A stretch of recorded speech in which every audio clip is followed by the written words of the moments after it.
বন্ধুর জন্মদিনের পার্টি থেকে বাড়ি ফেরার সময় পথ দুর্ঘটনায় মৃত্যু হলো এক যুবকের। আসানসোল দক্ষিণ থানার ১৯ নম্বর জাতীয় সড়কের কালীপাহাড়ি এলাকায় বন্ধুর জন্মদিনের পার্টি থেকে বাড়ি ফেরার সময় পথ দুর্ঘটনায় মৃত্যু এক যুবকের। মৃতের নাম অভিজিৎ হারি। ঘটনাটি ঘটে বুধবার রাত্রে। ঘটনার সম্পর্কে জানা যায়, জামুরিয়া থানার শ্রীপুর এলাকার একটি রেস্টুরেন্টে বন্ধুর জন্মদিনের পার্টি ছিল। সেই পার্টি থেকে মোটর বাইক করে আসানসোলের ডামরা এলাকায় ফিরছিল ৩ বাইক আরোহী। ফেরার সময় কালীপাহাড়ি মোড়ে একটি গাড়ি ওই মোটর বাইকে ধাক্কা মারে। এই ঘটনায় বাইকে থাকা ৩ জন আসানসোল জেলা হাসপাতালে নিয়ে গেলে একজনকে মৃত ঘোষণা করে। আহত দুজনকে বেসরকারি হাসপাতালে ভর্তি করা হয়েছে। এই ঘটনায় এলাকায় শোকের ছায়া নেমে আসে। ও গেছিল ওরা নিজের বন্ধুর বার্থডে পার্টির জন্য।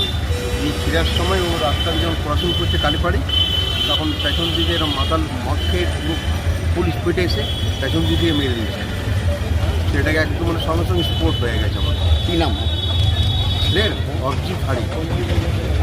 বয়স কত হবে মোটামুটি? বয়স মোটামুটি 30 বয়স। কী চাইছেন আপনি? আমরা চাইছি কি যেন ওর মানে পরিষ্কার বিচার হোক, যেন ওই যে এরকমভাবে ছেলেটাকে আমার এই করেছে, অ্যাকশন করেছে, ও জেনে বুঝে মেরেছিল, রং সাইড থেকে মেরে দিয়েছে। ব্যুরো রিপোর্ট, সঠিক বার্তা।